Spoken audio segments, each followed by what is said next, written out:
down here. It was about 3 o'clock in the morning, I think. I walked over here. I come around the bench there.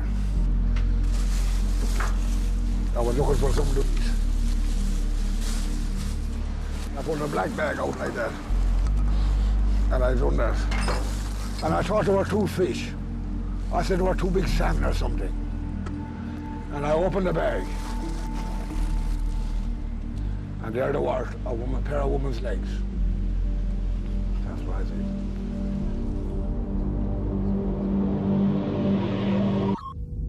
The discovery of human body parts in Camden, North London, in December 2002, launched one of the most shocking murder investigations of modern times. It would also raise serious questions about how a mentally ill man with allegations of assault, rape and murder against him could be freed to kill and kill again.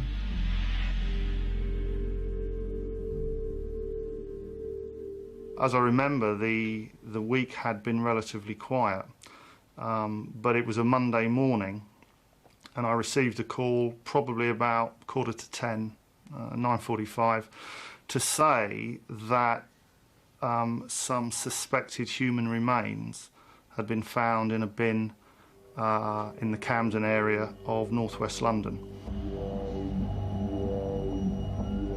It certainly looked to me like some part of an arm or leg. Pathologist came down and confirmed that he was looking at a part of a human lower leg. Immediately underneath that bag was another almost identical black and green plastic bag with the ties. That contained a torso and right arm. The legs and torso were moved to the mortuary at St Pancras Hospital, where they were examined by pathologist Dr. Freddie Patel. It was certainly clear to me that we were dealing with more than one body, therefore more than one victim. I mean, one would have been enough. And when you're dealing with 2 dismembered bodies, you know, so a murder inquiry kicked in. All rubbish collection due that day was immediately halted, and the whole estate was cordoned off. House-to-house inquiries began. A mobile police station was set up, and specialist teams began a meticulous search of every single bag of rubbish on the estate. We had 2 lower legs and then half a torso. No identifying marks, of course. We didn't know what we were dealing with, apart from, I think we were safe to say they were female body parts, as much as we knew that first day.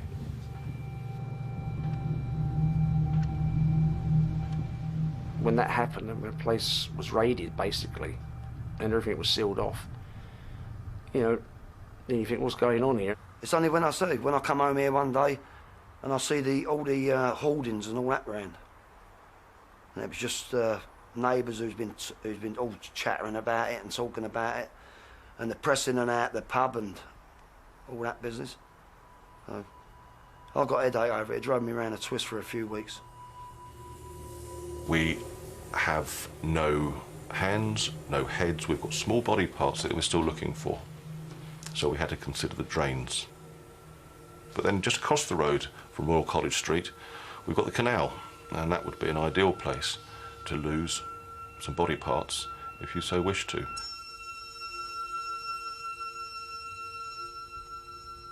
We also had a lot of rubbish that had been removed already from Royal College Street and the surrounding area, and they'd gone to the landfill sites. So we had to get our search officers to go to the landfill site and search hundreds of tons of rubbish in the hope that we might find parts of the bodies that we already had. And did you? No, we didn't. 36 hours after the first body parts had been found, a search of the estate had uncovered no more human remains. But as night fell on the second day, the police widened their search across the road and into Plender Street. In a very short time of a search being undertaken in Plender Street, further human remains were discovered.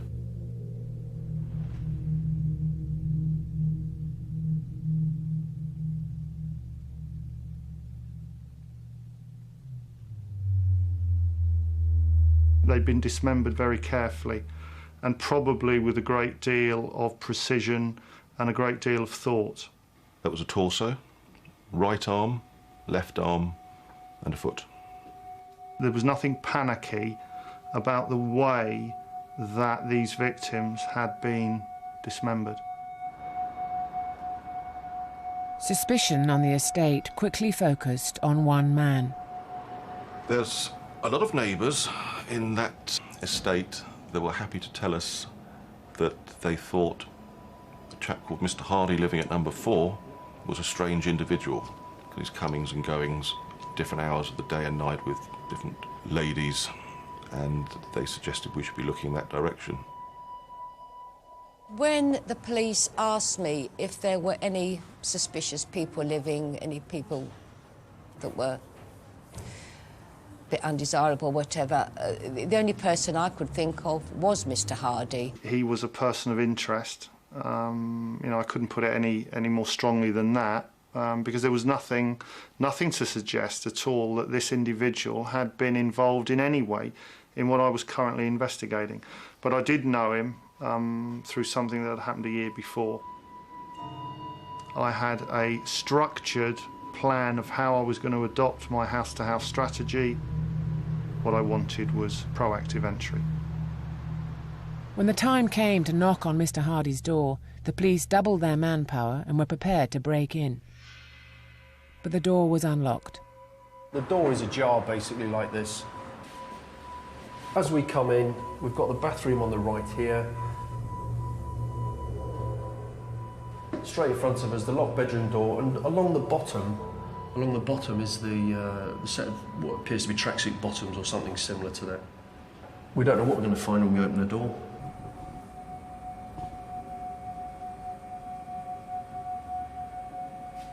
There is a smell, which is quite apparent.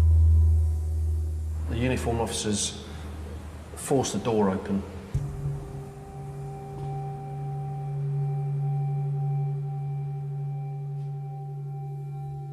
We've got the bed in the corner with a chair on it, a desk, a wardrobe in this corner, and about here is a square-shaped package wrapped in twine and black plastic bags with the hacksaw and knives on top of it.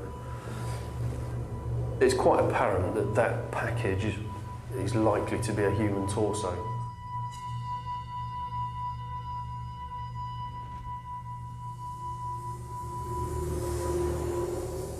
Anthony John Hardy had lived in the flat for 3 years, but was now on the run. He'd been seen just hours before, and police believed that he was still in London. They immediately launched one of their largest ever manhunts. Following the discovery of a female torso in his flat, the police identified Anthony Hardy as their prime suspect in the Camden bin bag murders. Hardy was a 51-year-old divorcee with 4 children and a history of alcoholism, mental illness, and allegations of sexual and indecent assaults. He'd been imprisoned 3 times for car crime and theft, and in 1995 had been sectioned under the Mental Health Act. He was also known to pick up prostitutes from nearby King's Cross. Hardy had said that one day he'd be famous. Close to where the women's remains were A murder hunt is underway this evening to identify the victims. Whether they belong to 2 or 3 people. Detectives have been studying CCTV footage. It's thought the murders could have been committed up to a week ago.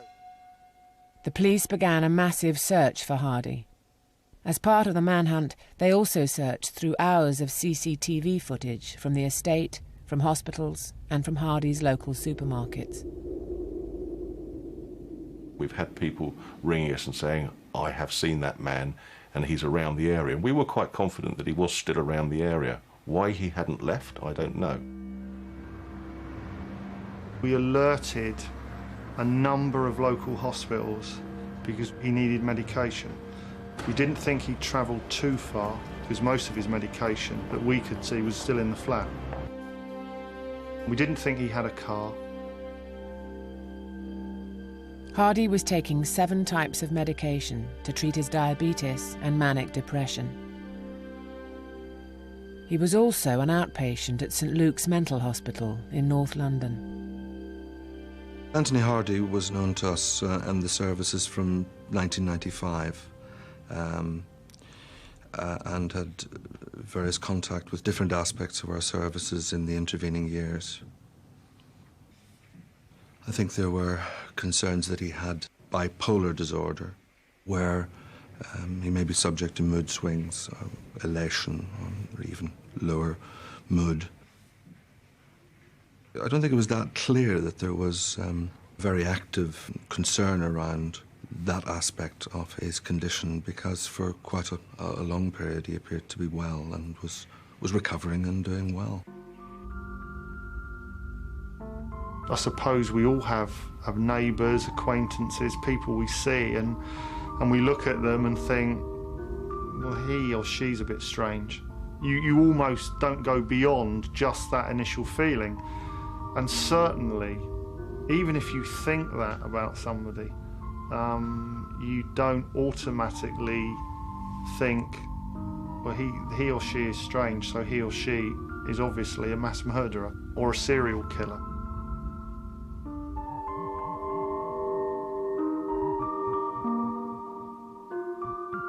I just went like jelly. The fact that I was just a foot away from him in the refuse bin room, knowing now what he did. It was weird. Anything could have been going on behind his door, because he just wouldn't talk to anybody.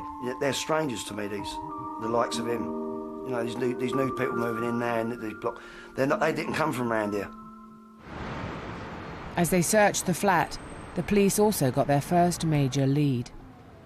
Hardy owned a Nectar card, and by marrying up the Nectar card with the receipt for which the points were put on, we were able to determine that at that time a quantity of those industrial bags had been purchased. When we knew the time from the receipt that the bags had been purchased, we were able to look at the closed-circuit television footage from the store, and we were able to see Hardy purchasing those bags. Hardy had also been recorded by a camera directly above the wheelie bin in Plender Street. The CCTV footage of Plender Street is quite bizarre in that all you are seeing is a man going to a bin and putting a bag of rubbish in it.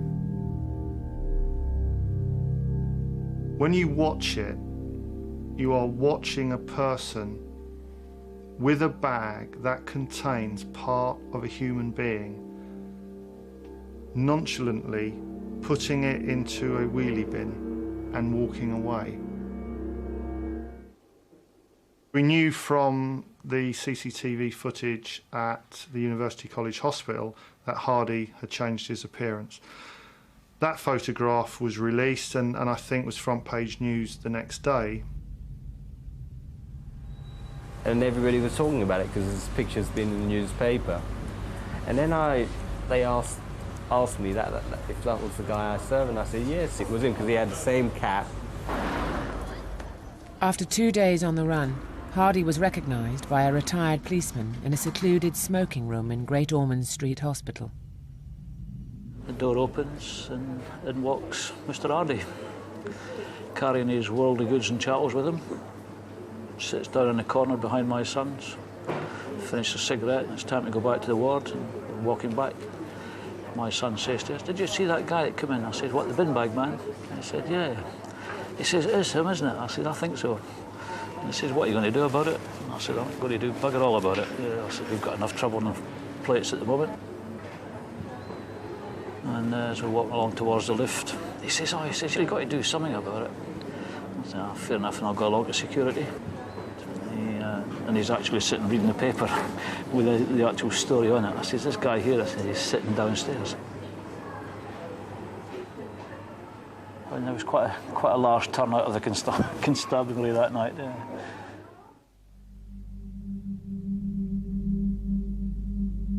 Hardy was arrested and taken to Colindale Police Station in North London. Officers dealing with him said he was calm and polite. With their prime suspect in custody, the police began a detailed forensic search of his flat in Camden.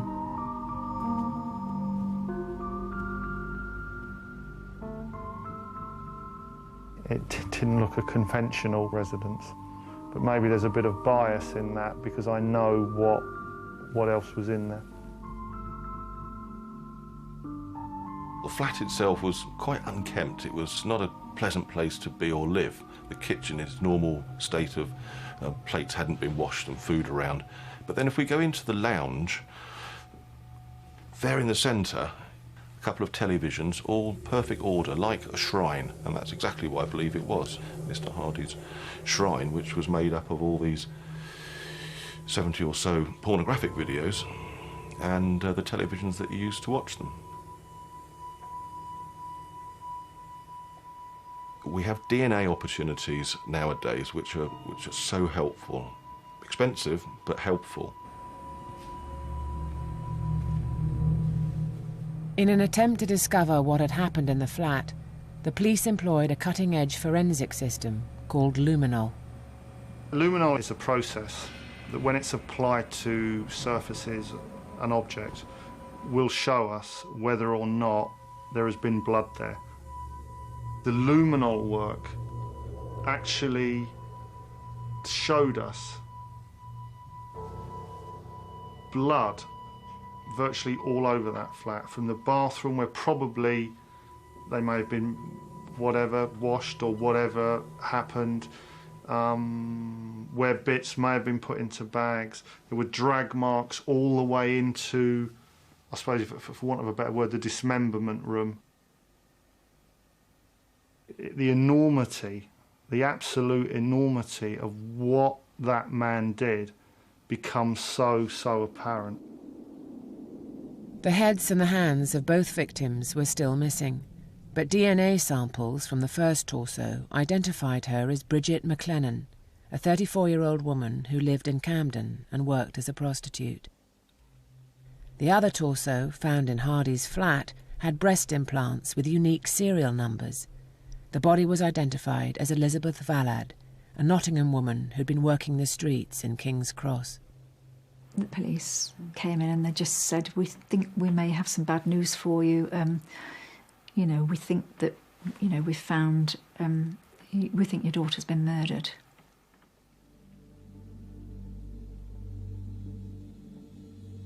Couldn't believe that it happened. I mean, I still think she's alive, and I still think she'll come to the house, as she did sometimes unannounced. Had she come for Christmas, she would still have been alive. But as the police say, she was in the wrong place, wrong time. Mm-hmm. Obviously, when you die, your spirit leaves you, but she just wasn't. Her body wasn't there, and I think this was the coming to terms with, where was the rest of her body, and.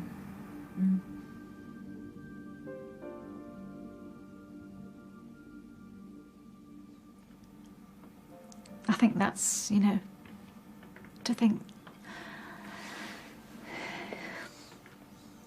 to never see her again, a beautiful face.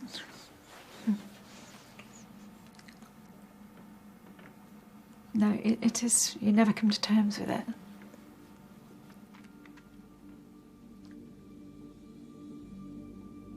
The police were soon convinced that Elizabeth and Bridget were not the only women to die at Hardy's hands. Anthony Hardy had been arrested for the bin bag murders in Camden, but it wasn't the first time he'd been in trouble with the police. Almost a year earlier, in January 2002, Sergeant Nick Spinks had received a call from one of Hardy's neighbours.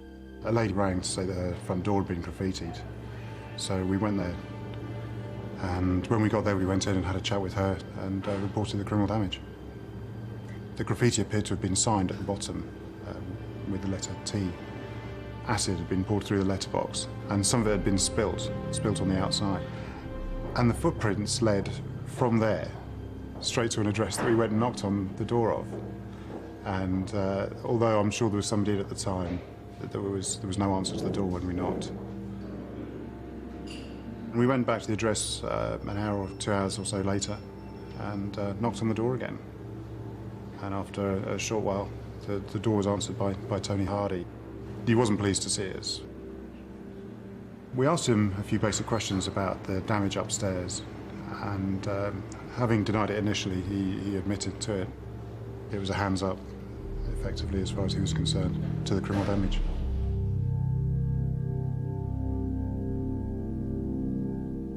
The other bedroom was locked, and when he was asked about that room, he just said that it was a room that was sublet to a lady who wasn't there, and she locked the door as she left it.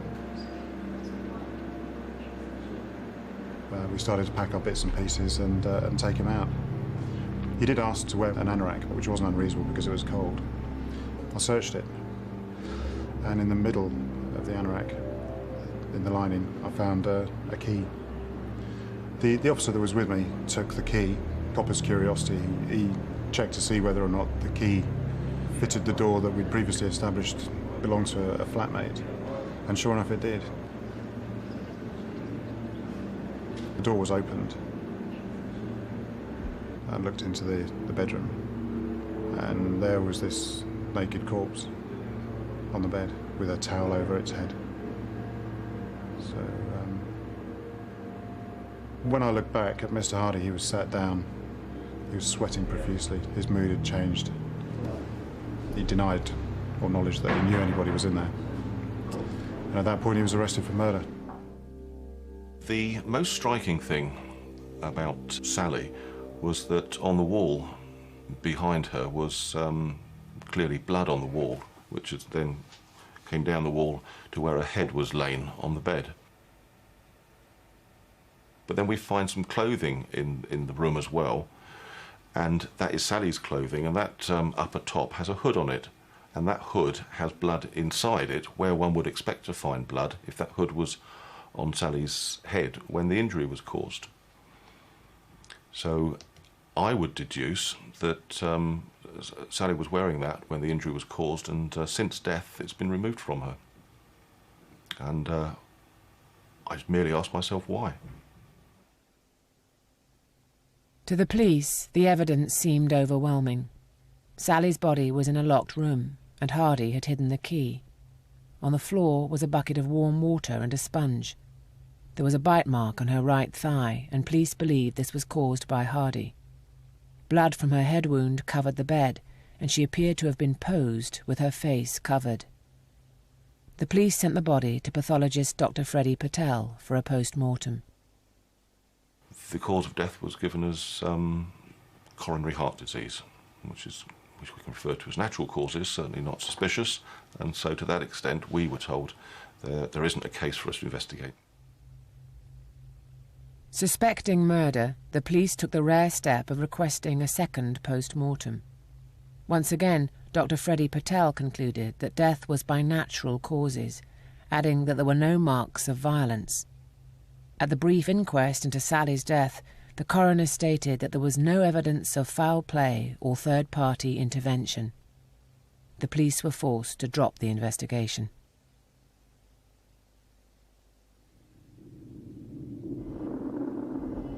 Had the post-mortem brought any other result than that of natural causes, then of course all of those peculiarities would have been pursued.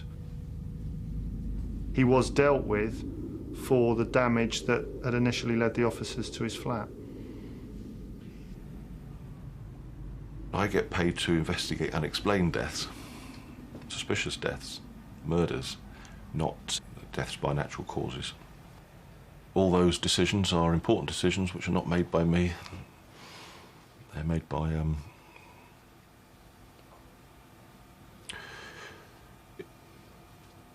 yeah, that's right, not made by me.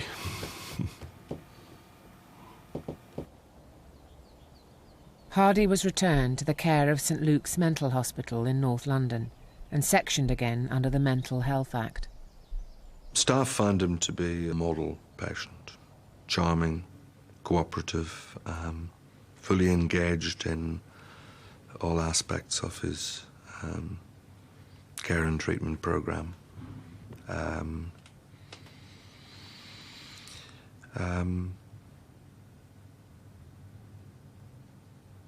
I think that was, that for what we now know has ensued, that is quite a surprise.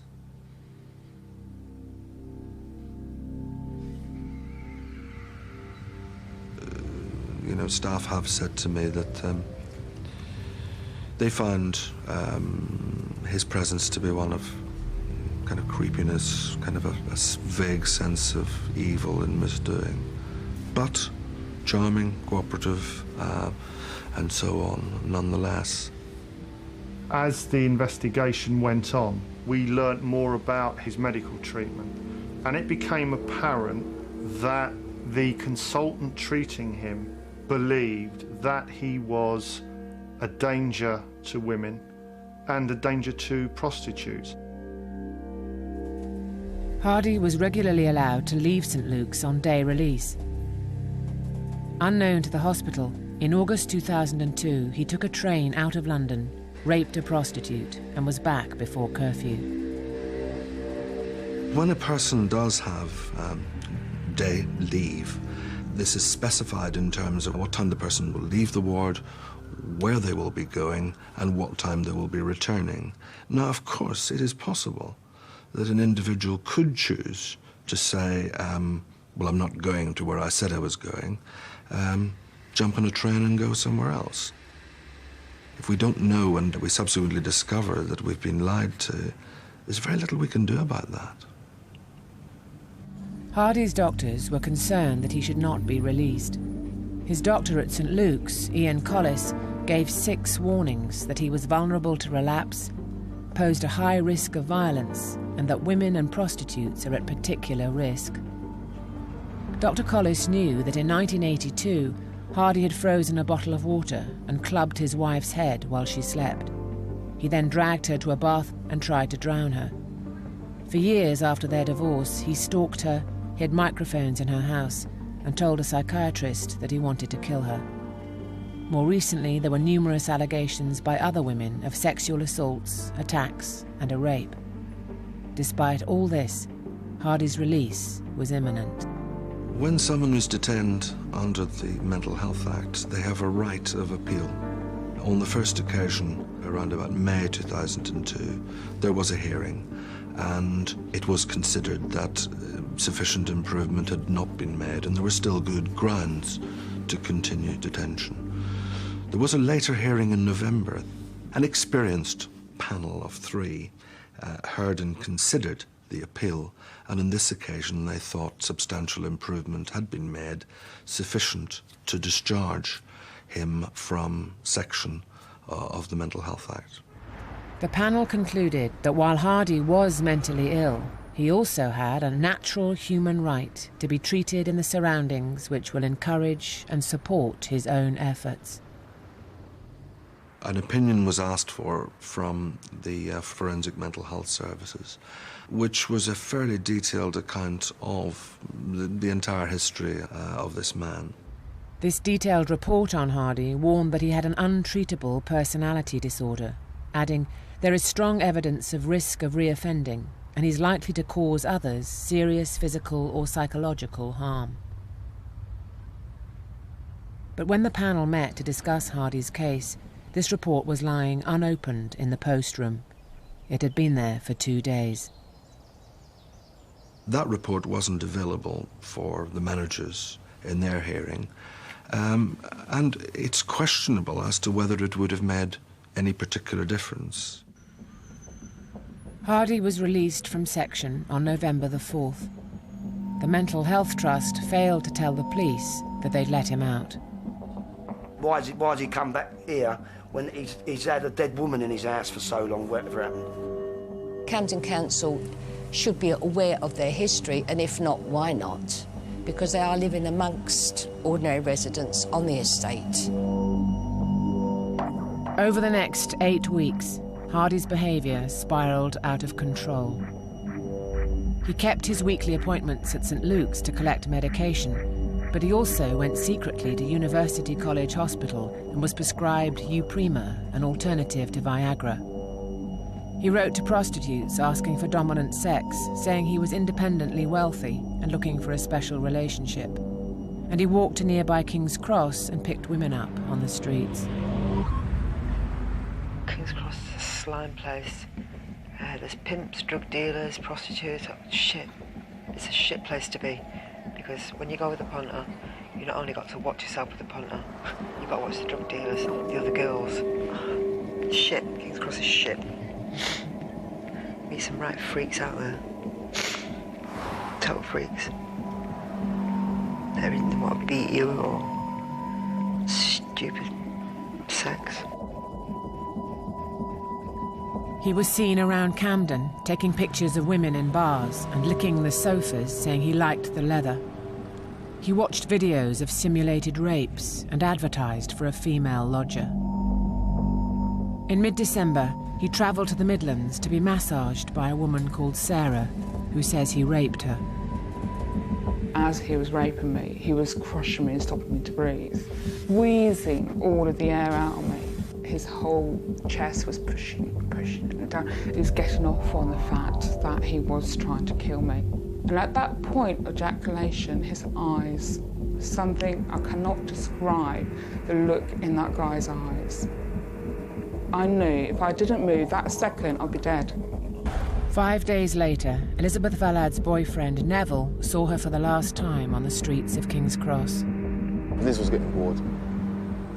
She said to me, I'll only be a minute, I'm just going to pop down to the Crosscut shop to buy myself a drink. So I said, OK, I'll be here. So she went. I was there waiting half an hour, 45 minutes. She didn't return. If I'd have gone to the shop with her, she'd probably be alive today. The man that killed her and was responsible for her death wouldn't have approached her. In late December, Hardy went to church with a key around his neck and asked people to pray for his immortal soul. He prayed intensely with a former rector, saying a lady friend had recently died. The rector described him as being at emotional rock bottom. On Christmas Eve, with the body of Elizabeth Vallad still inside, Hardy invited Bridget McLennan to his flat to have sex at 8:45 p.m. She was never seen alive again. Late at night over Christmas, he was seen carrying bags around the estate and muttering to himself. Screams were heard inside the block. Neighbours heard drilling and thought he was doing DIY. He left his windows wide open, and passers-by could smell incense. Goodness knows what he was doing. I mean, you know, I just imagine, now I can imagine all sorts of things, you know. And that was even weirder when you see him sitting on the bench out over the road there, just in a daydream, staring at his own flat as if he was frightened to go back into his flat. Every time I took the dog out, the dog was pulling me towards his street door. So something was wrong there. But when I realised that the old police and everything had been round there, and I realised what she must have been smelling, you know. Must have been the stench coming out there, but I couldn't smell it.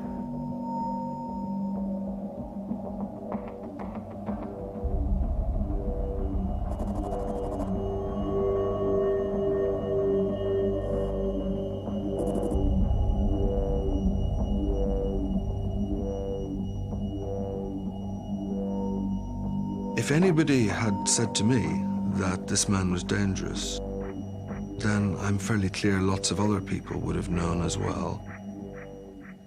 And steps would have been taken to deal with that. We cannot detain people under the Mental Health Act because of supposed dangerousness when there isn't the evidence there to support it. This is such a rare occurrence where there were not the predictors of the sort of tragic and horrendous outcomes that have ensued. It's sad that most of these people have got to cry for help or something, and they should be, I'm not saying should be locked up, but they should be, you know, the councils or whoever look after them and make sure they get their social worker or whatever they comes to visit them properly. I think the care was comprehensive, it was well planned, it was multi-agency, it was thorough, and the one bit of it that probably was missing was the active involvement of the person. We can only work effectively with someone where there is very clear honesty, and we rely on that. You do not have to say anything. The police were hoping that when confronted with the evidence, Hardy would be more forthcoming about his actions and motives. The police were given 72 hours to interview Hardy. He was legally entitled to refuse to answer any questions, but police hoped that the right approach would trigger him into talking. Well, the important thing is that I've got to come across as a person who's confident, a man that knows that you know, that I know, that you know. I know everything about you. And it was suggested that if I got to a position that he believed that I knew everything about him, then he would probably talk to me. That's a green bin, Tony, with a black lid on it. Exactly the same as the one behind the pub. Do you know that bin at all? No comment. Have you ever used that bin, Tony? No comment. Have you ever gone to that bin at all? No comment. Ever put any rubbish in it? No comment. Or ever taken any rubbish out of it? No comment. Maybe that I didn't give that confident approach to him. Maybe I didn't sell myself as someone that knew, that he knew, that I knew everything about him. But it may just be that he wasn't going to speak to us in any case. There was sort of scent in the house, which I believe came from joss sticks. Burning of joss sticks. Is that part of what you like doing? No comment. Because I'd suggest, and I think I'm right in doing this, that the joss sticks, the burning of the scent, would have been to mask the smell. The smell of the body that was in your bedroom, Tony. Do you know anything about joss sticks burning to mask the smell of the body in your bedroom, Tony? No comment. I think he probably would have enjoyed a verbal exchange, a verbal spar with either one of the interviewing teams.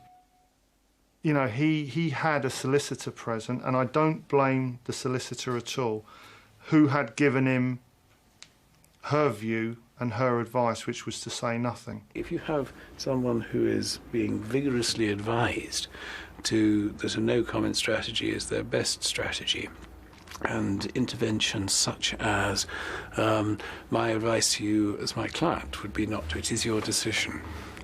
If you're having that at every turn, then no amount of interview strategy is going to overcome that. But then if you start throwing fact at people and they make no comment, they're also giving up the opportunity to explain it away. And that's what I wanted to do so many times to Mr. Hardy. This is a fact, Mr. Hardy. Please, if you can, if you want to, explain it away. And he never did. Never gave me one explanation for any of those facts that I put to him. We were going to moot the possibility to get some sort of reaction that might just result in him saying something other than unhelpfully no comment, was to present material such as various pictures that were put there which didn't faze him in the least, but for most people would have been abhorrent. And I'd like you to talk me through these exhibits that I'm going to show you, and tell me if they do anything for you, if you're interested at all in like that, for instance. What's that do for you, Mr. Hardy? No comment. That's the red devil's mask. On the second day of interviews, the police received 2 rolls of film that Hardy had had processed while on the run. And we can see that blue wall and the bed in the background. That, Mr. Hardy, is your flat, isn't it? No comment. That, Mr. Hardy, is the dead lady the corpse of which we found in your bedroom, Mr. Hardy, isn't it? What we were looking at were our victims posed in the most ghastly way imaginable. And it could only have been by our suspect. Shop round the corner said he could come round and get these film processed here because they got some adult material on it. So I said as long as it's to consenting adult, something we can do. So I think it was two rolls of film he gave me, which he wanted to do pretty quickly. I was looking at 40 plus images of two women, Elizabeth Ballard and Bridget McLennan, posing pornographically. The pathologist confirmed that in his opinion, the two women in the photographs were dead. Just as with Sally Rose White a year earlier, Hardy had covered the women's faces, this time with his baseball cap and a devil's mask. This also disguised the fact that they were dead. And not only do we have a mask on her, Mr. Hardy, we've got a dildo down at the vagina. What's that do for you, Mr. Hardy? Have a good look. The discovery of Hardy's photographs was a breakthrough for the police, and they hoped that confronting him with them would finally persuade him to talk. Mr. Hardy? No comment. Do you recognise this as your bedroom? No comment. Okay. Let's look at this one then. It's the same lady. What have we got on that lady's head, Mr. Hardy? What can you see? No comment. We can see a baseball cap, your baseball cap, the one that you were wearing when you were arrested on Monday. They showed the victim in pornographic poses in various ways. The face was covered up. You cover up the victim's face in whatever way you want, because then you can make that victim anyone. Any girl you see walking down the street, you can then get the picture out when you get back home. That is that girl now, and you can anonymise the face, and it becomes a very versatile vehicle for masturbatory fantasy. That they don't want to look at the face afterwards. The face means I haven't won. All I want to see is the defeated corpse, and if the face is still looking back at me, that identity still exists. If I'm now showing him photographs of girls that we have now found dead and cut up, I want him to know that I know that these girls were actually in his premises beforehand. And I'm suggesting to him that this is overwhelming evidence against him, and that might just be what we need for him to talk to me and tell me the truth. His reaction to the photographs was bland. No reaction at all. Yesterday and the day before, you'll recall that I made a plea, and so did DC Baker, a passionate plea to you. The one thing that I had asked Alan to do was to try to get him to tell us where we could find some of the missing body parts. Can you help me with that, please? No comment. After one of the interviews, Alan Bostock said, look, what have you done with these body parts? And Hardy's response, as I remember, it was almost sort of, again, fairly nonchalant, and he said words to the effect of, well, I'm sorry, Alan, but I can't remember because I was so drunk. Well, I fear the questions we have to put to you today are coming to an end. And I'm going to end with that impassionate plea again, Mr. Hardy. You're the only person, I believe, that knows where those heads and hands are. Your opportunity, please, to tell me now, so I can recover them for the family, not for me. Mr. Hardy, what can you do for me? No comment. I would have felt it as a sense of achievement if I could have just got that from him, just where the heads and hands are, and I'd have been happy.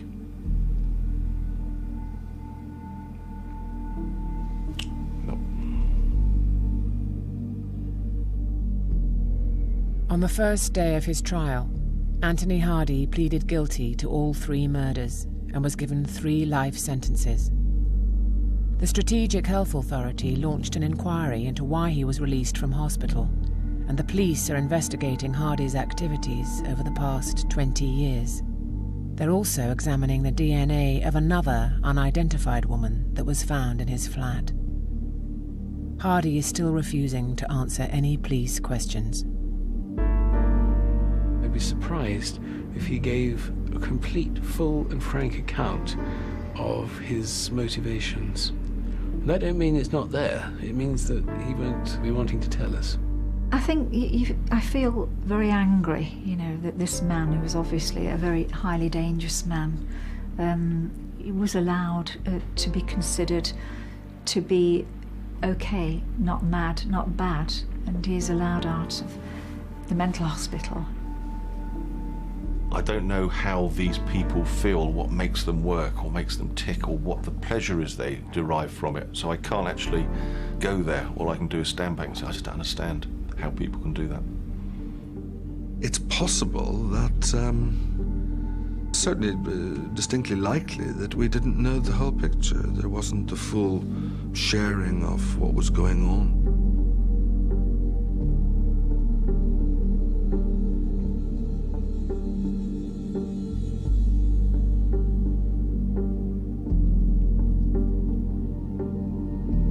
Next, the Austrian man who, after killing once, became a literary sensation as he served his time. But after his release, he went back on a murder spree. Jack Unterweger, the poet of death, straight after the break.